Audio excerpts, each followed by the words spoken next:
Mobile Legends-ийн Monian гэж ямар газар вэ? Энэ газар дундад зууны Европоос санаа авсан бөгөөд онцгой 6 газартай. Эхлээл Lumina хотыг ярив.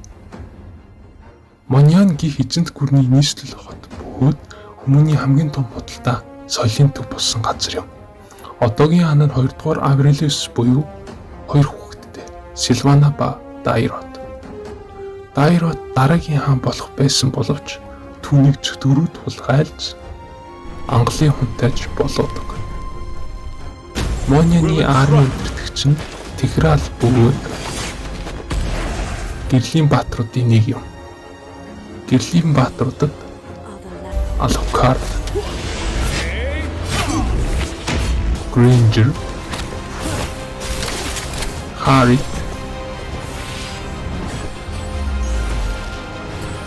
хамгийн сүүлийнх нь Fanny,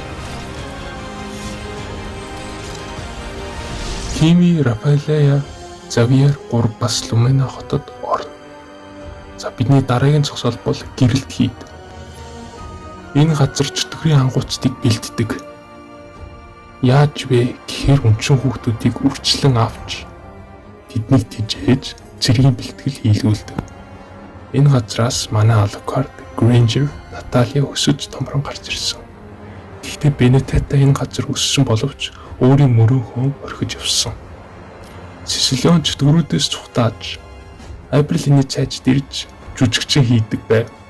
Ингэж явж байхдаа Carmelатай танилцсан байдаг. Цайжийн захирагч нь Paxley-ийн гэр бүл бөгөөд Amon, Gusion хоёр энэ гэр бүлээс гаралтай. Sisi болохоор энэ цайжид дуучин хийдэг. Дараагийнх нь Grand Rock цайж. Тэс Harley болон Leslie гаралтай. Анх Leslie-ийн аав цайжид бие хамгаалагч хийж байгаад амиа алддаг. Тийм болохоор Leslie бага байхад нь Harley-ийн аав түүнийг өргөж авдаг. Азур нуурын хажуу нэгэн цайж байдаг. Энд Lumina хотын ус төрөөс цухтааж ирсэн язгууртнууд амьдрах болов. Энэ удмаас Odette гаралтай. Хараалтай газар гэж ярьдаг бөгөөд зөвхөн төрслөгтэй анчид л очдог байв. Энэ газраас Roger гаралтай. Нэгэн өдөр жоохон охиноо чон тарьж байхад Roger авардаг. Тэр охин нь Ruby. Хавцал цайжид Baraki-гийн удам амьдардаг ба Lancelot Guinevere гэгчтэйгээ хамт амьдрал суудаг. Хавцал цайж нь байгалийн баялаг ихтэй байсан боловч шахвагдан дууссан байдаг. Дараагийн бичлэгээр бид Ajelta-гийн нутгийн талаар ярих болно.